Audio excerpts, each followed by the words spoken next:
السلام علیکم ناظرین، پی نیوز ہیڈ لائنز میں آپ کا خیر مقدم۔ میں ہوں آپ کا میزبان بشیر ناز۔ آئے ڈالتے ہیں خبروں کی تفصیلات سے پہلے ایک نظر دن بھر کی کچھ اہم سرخیوں پر۔ جموں کشمیر میں ضلع ترقیاتی انتخابات کا چوتھا مرحلہ مکمل، پولنگ کی مجموعی شرح 50% سے زیادہ۔ جموں کشمیر میں برفباری ہونے کی پیش گوئی، برفانی تودے گر آنے کی بھی وارننگ جاری، محکمہ موسمیات۔ علی محمد ساگر کا محبوبہ مفتی کے خلاف حد کی عزت مقدمہ خارج، عدالت سے درخواست میں ساگر کی اپیل۔ سابق عسکریت پسندوں کی ازواج کا احتجاج، ہندوستانی شہریت فراہم کرنے کی گوہار۔ پاکستانی زیر انتظام کشمیر کی 2 کم عمر بہنیں وطن واپس، غلطی سے کنٹرول لائن عبور کی تھی، دفاع ذرائع۔ 3 سالوں کی تنخواہیں فوری طور واگزار کی جائے، ہیلپرز اور سپروائزرز کا احتجاج میں مطالبہ۔ گلمرگ میں قائم ہوٹلوں کو لیز فراہم کیا جائے، مجوزہ منصوبے پر نظر ثانی کرنے کی اپیل، ہوٹلرز کلب۔ بجلی کی ترسیلی لائن درختوں اور مکانوں کے چھتوں سے باندھی گئی، لولاب کے باشندوں میں خوف طاری۔ کسانوں کے ساتھ اظہاری یکجہتی، ٹی ایس وزیر کا بھارت بند کی حمایت کا اعلان۔ سلیکشن میرٹ بنیادوں پر ہو، ریفرنس کی بنیادوں پر نہیں، بی ایس سی نرسنگ طلبہ کی مانگ۔ پیشگی رقم جمع کرنے کے خلاف فیئر پرائز شاپ ہولڈرز کا احتجاج، حکم نامے پر نظر ثانی کرنے کی اپیل۔ سی آر ایف کے تحت رکومات محکمہ نے کیوں واپس کی، لیفٹیننٹ گورنر سے ٹھیکیداروں کی اپیل۔ خبروں کی تفصیل سے پہلے یہ تجارتی وقفہ۔ Pace Academy next Lavipura and Magama announces admission for 9th, 10th, 11th, 12th, medical, non-medical, arts, NEET and JE. Scholarship test will be conducted from 10th to 12th class and free admission will be given to first 3 position holders. Special discount for poor and orphans. For further queries, contact 9906103252. اب خبریں تفصیل کے ساتھ۔ ناظرین، خراب موسمی صورتحال اور کورونا خدشات کے بیچ ضلع ترقیاتی کونسل انتخابات کے چوتھے مرحلے میں 34 ڈی ڈی سی حلقوں اور پنچایتی و بلدیاتی اداروں کی خالی نشستوں کے ضمن میں انتخابات پرامن طور اختتام پذیر ہوئے۔ پولنگ کی مجموعی شرح 50% سے زیادہ رہی، تاہم کشمیر کے 17 ڈی ڈی سی حلقوں میں پولنگ کی شرح جموں کے 17 حلقوں کے مقابلے میں کافی کم رہی۔ چوتھے مرحلے میں صوبہ کشمیر کے 17 ڈی ڈی سی حلقوں کے لیے 48 خواتین سمیت 138 امیدوار میدان میں ہیں، جبکہ صوبہ جموں میں اس مرحلے میں 17 ڈی ڈی سی حلقوں کے لیے 111 امیدوار میدان میں ہیں، جن میں 34 خواتین بھی شامل ہیں۔ وہی 123 سرپنچ نشستوں میں سے 45 امیدوار بلا مقابلہ کامیاب قرار دیے گئے ہیں۔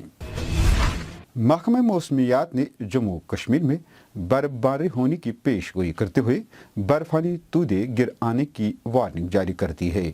محکمہ موسمیات کے ایک ترجمان نے بتایا کہ شمالی کشمیر، خطہ پیر پنچال، گلمرگ، سونمرگ اور زوجیلا دراس علاقوں میں برفباری شروع ہو گئی ہے، جو آہستہ آہستہ پوری وادی اور جموں کے پہاڑی علاقوں کو بھی اپنی لپیٹ میں لے گی۔ نیشنل کانفرنس کے لیڈر علی محمد ساگر کی جانب سے 6 سال قبل محبوبہ مفتی کے خلاف حد کی عزت سے متعلق دائر مقدمہ کا اس وقت ایک نیا موڑ سامنے آیا جب دونوں نے چیف جوڈیشل مجسٹریٹ سری نگر کی عدالت میں باہمی رضامندی پر مبنی ایک عرضی دائر کرتے ہوئے مقدمے کو خارج کرنے کی درخواست کی ہے۔ خیال رہے پرانے سیاسی حریف جماعتیں نیشنل کانفرنس اور پی ڈی پی اب پیپلز الائنس برائے گپکار اعلامیہ میں شامل ہیں، اور محبوبہ مفتی اس مشترکہ فورم کی نائب صدر ہیں، جبکہ نیشنل کانفرنس کے صدر ڈاکٹر فاروق عبداللہ پی اے جی ڈی کے صدر ہیں۔ 2004 کے لوک سبھا انتخابات کے دوران علی محمد ساگر، جو اس وقت عمر عبداللہ کے چیف پولنگ ایجنٹ تھے، نے پی ڈی پی صدر محبوبہ مفتی کے خلاف اس بنا پر حد کی عزت کا مقدمہ دائر کیا تھا کیونکہ محبوبہ مفتی نے علی ساگر پر ایک پولنگ بوتھ پر قبضے میں ملوث ہو کر انتخابات میں دھاندلی کا الزام عائد کیا تھا۔ اب دونوں نے باہمی رضامندی سے مقدمے کو خارج کرنے کی عدالت میں درخواست کی ہے۔ کشمیر سے تعلق رکھنے والے سابق عسکریت پسندوں کی ازواج جو پاکستانی شہری ہیں نے سری نگر پریس کالونی میں اپنے احتجاج میں بھارت سرکار سے ہندوستانی شہریت فراہم کرنے کی گہار لگائی ہے. انہوں نے پاکستانی وزیر اعظم عمران خان اور بھارتی وزیر اعظم نریندر مودی سے اپیل کی ہے ان کو انسانی بنیادوں پر اپنے والدین سے ملنے کی اجازت دی جائے اور انہیں ہندوستانی شہری تسلیم کیا جائے. اگر عمر عبداللہ صاحب کی حکومت میں ہم یہاں آئے، انہوں نے ہمیں بلایا، انوائٹ کیا، ہم آئے یہاں، لیکن اب ہمیں وہ سب کچھ مطلب صرف ایک خواب دکھائی دے رہا تھا کہ وہ ایک خواب ہی تھا. اب باقی سب تو اپنے اپنے گھروں میں بیٹھے ہوئے ہیں، لیکن سزا تو ہم لوگوں کو اور ہمارے بچوں کو مل رہی ہے نا. ہم نہیں چاہتے ہمارے بچے بھی جو ہیں وہ اسی راستے پہ چلیں جن راستوں پہ باقی لوگ چلتے ہیں.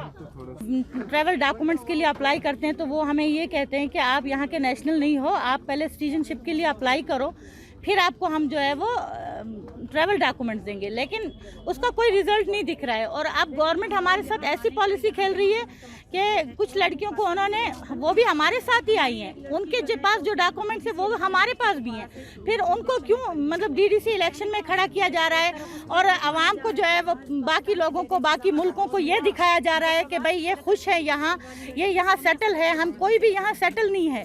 جب تک ہمیں ٹریول ڈاکومنٹس نہیں دیے جاتے ہم یہاں سیٹل نہیں ہو سکتے. اگر گورنمنٹ کہتی ہے کہ آپ یہاں کے نیشنل نہیں ہو تو ہم اگر پاکستانی نیشنل ہیں تو آپ ہمیں واپس بھیج دیا جائے. وہی دوسری جانب لائن آف کنٹرول کے پونچھ سیکٹر میں نادانستہ طور پاکستانی زیر انتظام کشمیر کی 2 کم عمر بہنوں کو انسانی جذبے کے تحت وطن روانہ کیا گیا. تفصیلات کے مطابق گزشتہ روز غلطی سے کنٹرول لائن عبور کرنے والی دونوں بہنوں کو واپس وطن بھیج دیا گیا اور دونوں کو چکاندہ باغ کراسنگ پوائنٹ پر پاکستانی حکام کے حوالے کیا گیا. دونوں بہنوں کی شناخت عباس پور مظفر آباد کی 17 سالہ لائبہ زبیر اور 13 سالہ ثنا زبیر کے طور پر ہوئی تھی. محکمہ سوشل ویلفیئر کے ساتھ وابستہ ہیلپرز اور سپروائزرز نے پریس کالونی سری نگر میں اپنی تنخواہوں کی واگزاری کے حق میں احتجاج کیا. اپنے احتجاج کے دوران میڈیا سے بات کرتے ہوئے انہوں نے کہا کہ نامساعد حالات کے دوران مسلسل کام کرنے کے باوجود ہمیں پچھلے 3 سالوں سے تنخواہوں سے محروم رکھا گیا ہے. انہوں نے سرکار سے فوری طور تنخواہیں واگزار کرنے کا مطالبہ کیا ہے. ہماری تنخواہ 3 سالوں سے بند ہے. آج ہم روز ہمیں یہ مسئلہ ہوتا رہتا ہے. ہر سال ہمیں یہ فیس کرنا پڑتا ہے. ہر سال ہم اسی طرح سڑک پہ آتے ہیں لیکن ہمارا مسئلہ درا کا درا رہ جاتا ہے. ہم گورنر صاحب، اپنے ڈائریکٹر صاحب، اپنے اعلیٰ افسروں سے گزارش کرتے ہیں کہ ہماری تنخواہ واگزار کریں. ہم میں بہت ساری ایسی لڑکیاں ہیں جو بہت غریب طبقوں سے بلانگ کرتی ہیں. ہم چاہتے ہیں کہ روز ہمیں یہ مسئلہ نہ پیش آئے. اسی لیے ہم اپنے افسران سے یہ گزارش کرتے ہیں کہ ہماری 3 سال پے ریلیز کی جائے. ہوٹلیئرز کلب نے سالانہ میٹنگ کے دوران پچھلے 4 سالوں سے لگاتار نامساعد حالات کی وجہ سے ہوٹل مالکان کو ہوئے نقصان کا جائزہ لیا. اس موقع پر کلب کے ذمہ داروں نے میڈیا سے بات کرتے ہوئے اپنی تشویش کا اظہار کرتے ہوئے کہا کہ سرکار مشہور صحت افزا مقام گلمرگ میں قائم ہوٹلوں کو خالی کرنا چاہتی ہے.